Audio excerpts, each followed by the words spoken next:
Hello children, in this session we are going to discuss about the second program.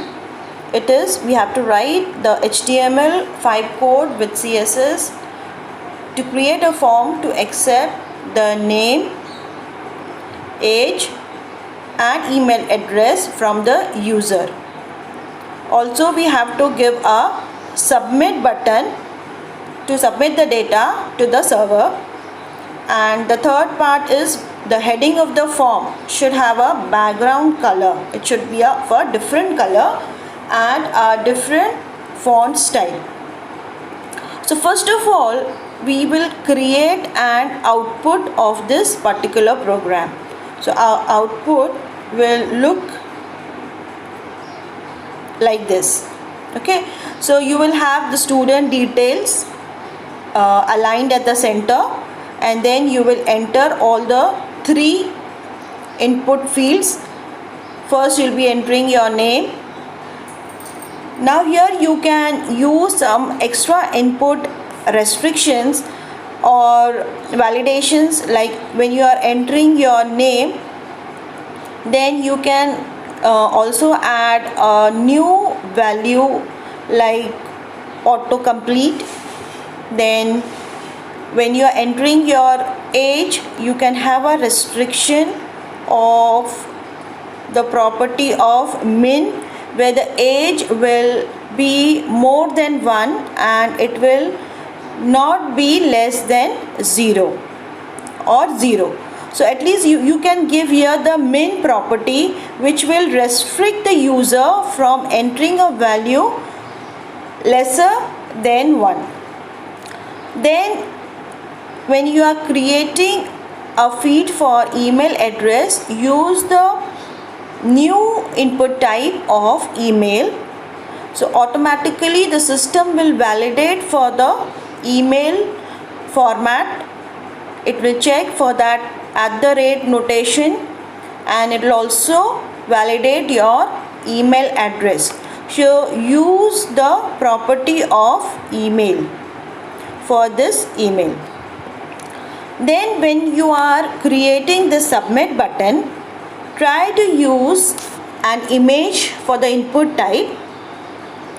So this is how you will be writing your program. Also just ensure that when you are giving this font of the heading of the form, then the background color should be a different color than the rest of the background, and also the font of this student details or the name of the form should be of a different font.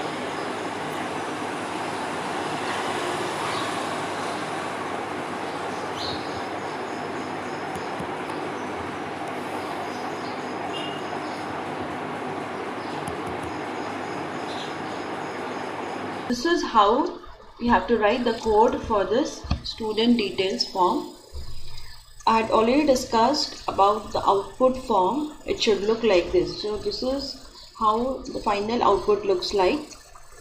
You have the heading of the form, the student details, and you have a background color. You can give any background color of your choice, and the font style can be italic, bold or regular.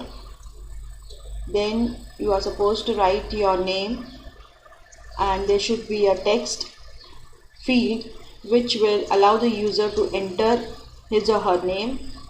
Then in the next line, the user will enter his or her age. Here we have to ensure that the age should be more than 0. Minimum it should be 1.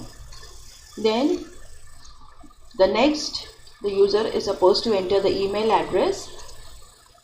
So he has to follow the convention for writing the email. So when we are using the input type as email, the system takes care of that email format and ensures that the user has typed the correct email address. And finally, we are using an image as the submit button. So this is when the user clicks on it, the data will be sent to the server. Now we'll just go to the code for it. So first you will be writing the normal basic structure of the HTML, and within the body you are supposed to write the form tag. You have the opening of the form, and then for writing the student details we are using the h1 tag, and I'm using here inline CSS. So the style will be specified with the selector itself, and you can write the background color, you can specify any value, separated by a semicolon. Write the font style as italic, and then you can also underline it. Use the underline U tag, close it and give a break, and then close the h1 tag. After that you can enter your name as it is, and then write the input type equal to text, because the user is supposed to enter the text here. You can also specify another attribute, autocomplete, so the user will automatically try to prompt the future values, and also specify a length.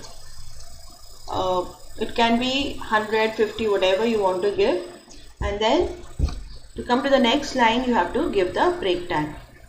Next, and write this as it is, enter your age, and then for entering the age we are using input type equal to number. Now this is something new that we have learned this year. So here we can also give a restriction min, so the browser will not accept a value which is less than 1. So when we are trying to submit it, it will prompt us that error. Next, we can give the email address. Again we will use the input type equal to email, and then close the input tag and write the break tag. Then for getting this submit as an image, we have to give the input type is equal to image, and give an alternate. In case the image is not found in its location, then it will show this submit text instead, and then give the path for the image. Wherever you have saved this image button, give the path of it, and then close the input type. Now this input type tags do not have any closing type input, just it's a single tag, and then close the form tag, close the body, and then finally close the HTML. And this is how you can see the output. Okay, now as we can see here, the entire line of student details being colored blue, because as I have told you, this h1 tag is a block element, so it will try to color the entire line of the document. So h1 is a block element, while image was an inline element. So this is how you are supposed to write the code, and this is how you should get the output for the program 2. Okay, thank you.